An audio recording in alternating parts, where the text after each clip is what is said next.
How can your experience of time lead you closer to God? That's what we're going to talk about with Saint Augustine's help from his Confessions, Book 11.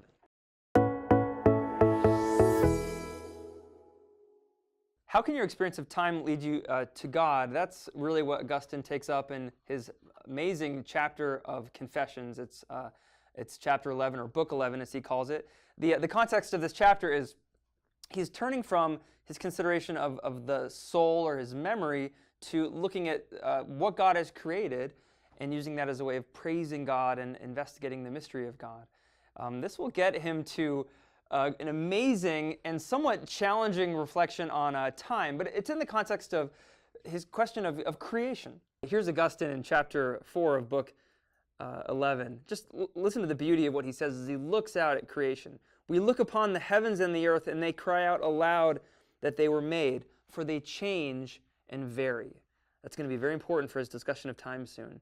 And then he says a few words later, they cry aloud too that they did not make themselves. Quote, we exist because we were made, but we did not exist before we existed to be able to give ourselves existence. So that sets up the whole struggle that he has. Like, what does it mean to say God created the heavens and the earth? And he realizes time is one of these changeable things. Like, it's the essence of time to change. And he's going to dive into that question. Now, you may say, well, time is the most commonplace thing that there is. I mean, we have our watches, and we're always talking about time, years, months, days. It seems so commonplace, but Augustine says in here, everyone thinks time is so commonplace until you ask someone to tell you what time is. Then all of a sudden, it's not so simple. In fact, time is actually very strange. Augustine means that in a few different ways. For example, we say time passes, right? And all the time. Time passes slow, it's passing fast. We say, I can't believe it's already August or September. I can't believe I'm already 40 years old. The question is, if time is passing, Augustine says, well, where is it passing to? And he says, well, the past, right? But the past doesn't exist by definition. It's gone. It's in the past. So where did that time go? Take it one step further with Augustine. He says, if it's passing to somewhere, it's passing from somewhere. Where is it coming from?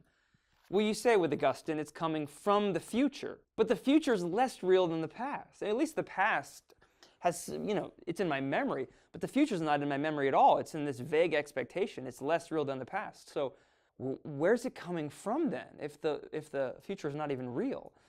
Well, you say, well, at least the time is here in the present moment, passing through the present moment. Okay, you say, but then Augustine presses into that, and he says, okay, then what is the present moment? Is it this year? Well, no, most of this year is kind of gone, right? Well, maybe it's this month.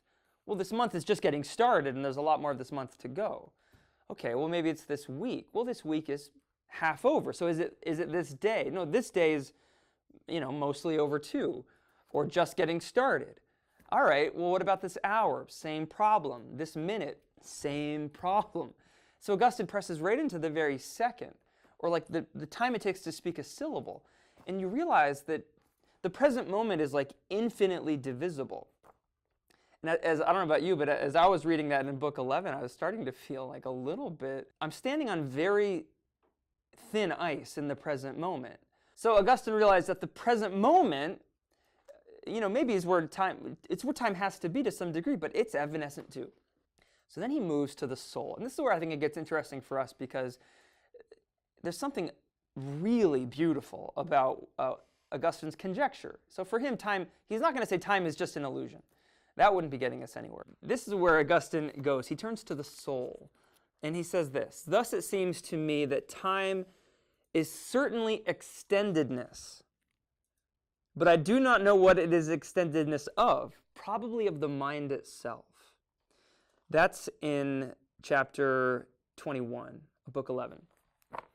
Okay, so what Augustine is not saying here, time is in the mind itself. He doesn't mean like psychological time of, hey, when I was a kid, time went really slow. Now I'm older, it's going faster. Or when something is good, it goes fast. When it's bad, it goes slow. He doesn't mean that. What he means is something almost more metaphysical. Because of everything he said about time seems so unreal when you really press it.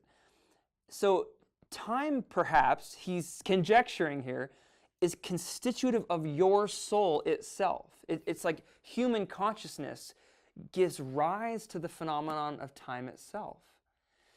Okay, That's interesting. So how does that work, Augustine? Because your soul and my soul, it's doing it right now. As long as you're conscious, you're doing this. What he says is, your soul reaches back through memory, and it reaches forward through what he calls expectation, and then kind of stands distended, he says, distended or stretched. And now in whatever the present moment is, and however your soul right now is abiding here, your soul is making time to be, so to speak. That's an amazing thing. Animals can't do it, right? It's the human soul has this unique capacity. It's a way to experience, I think, for Augustine, that you are made in the image of God. And here's the analogy that came to my mind as I was reading Augustine here. It's like you're a full-grown person, but you're still wearing this tiny sweater that you wore when you were a kid. So the sweater is time. And your body is like how you're made in God's eternal image. So you're never comfortable like an animal is right here in the present moment. Like a dog is pretty happy in the present moment, right? As long as it has its basic needs met. But you and I are not, because we have this soul which wants to kind of stretch that sweater of the present moment out. We want to reach back and reach forward. Well, and what's the limit of that distending or stretching in our human soul? Well, it's all space and it's all time. It's all time. It's an experience of the way that my soul is ordered to eternity. Another way to get that is, we say all the time, gosh, I can't believe I'm this age, or I can't believe that time's going by so fast. Well, you might ask, compared to what? Like, what are you comparing it to? It's an implicit comparison to a kind of eternal or outside of time reference point. Take it one step further with Augustine. Yes, it's beautiful that our soul can do this distension and then make this kind of constituent of time itself. Very cool, complex, rich stuff there. For Augustine, this is not all positive. There's kind of a dark side or a downside to the fact that our souls can do this, that we have a spiritual nature which sort of makes time, so to speak. It's in book 28, by the way, where I really love how he struggles with this. To try to stretch that sweater which doesn't fit is painful. It makes you distracted, right? You can't just be in the present moment. We're made for eternity, but we never are in eternity in our experience of time. He says in book 28, my whole energy of the action is divided, right, between my memory in regard to what I've said and my expectation in regard to what I say. So I'm always sort of torn. Existentially, this is a problem we experience all the time. From something huge like someone you love dies. That's an experience of time. They're in your memory now, and you're experiencing their death, and it tears you apart. Or it could be something as simple as a beautiful movie or is over, or a song that you love is over. Now, I don't think it's too dramatic to say there's a little miniature or big poverty in that. It's painful.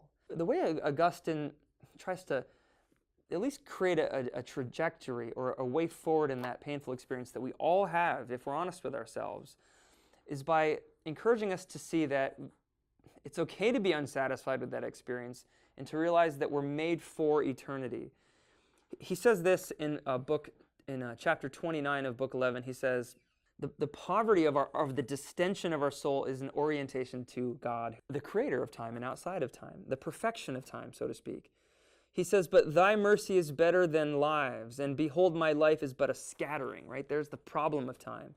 Thy right hand has held me up in my Lord, the Son of Man, who is the mediator in many things and in divers manners, that I may apprehend by him in whom I am apprehended, and may be set free from what I once was, following your oneness, forgetting the things that are behind, and not poured out upon things to come, and things transient. But listen, but stretching forth to those that are before, not by dispersal, but by concentration of energy, I press towards the prize of the supernal vocation, where I may hear the voice of thy praise and contemplate thy delight, which neither comes nor passes away. Wow, a lot of quotations of the New Testament there from Paul, right? But you can see it's this masterful weaving together. In my experience of time, there's a kind of call from the Eternal One to press forward, not just to things in the future, but to contemplate the one in whom things neither come nor pass away, the creator of all things. So anyway, that's my take on book 11. It's a hard chapter. It's a hard book. And at the beginning, Augustine says, stick with me. This is going to be a challenge. Time is very weird. So, but give it a shot. Give it a shot. Remember that every time you do something as simple as looking at your watch, you're experiencing the greatness of your own soul, as well as a call to the one who's outside of time.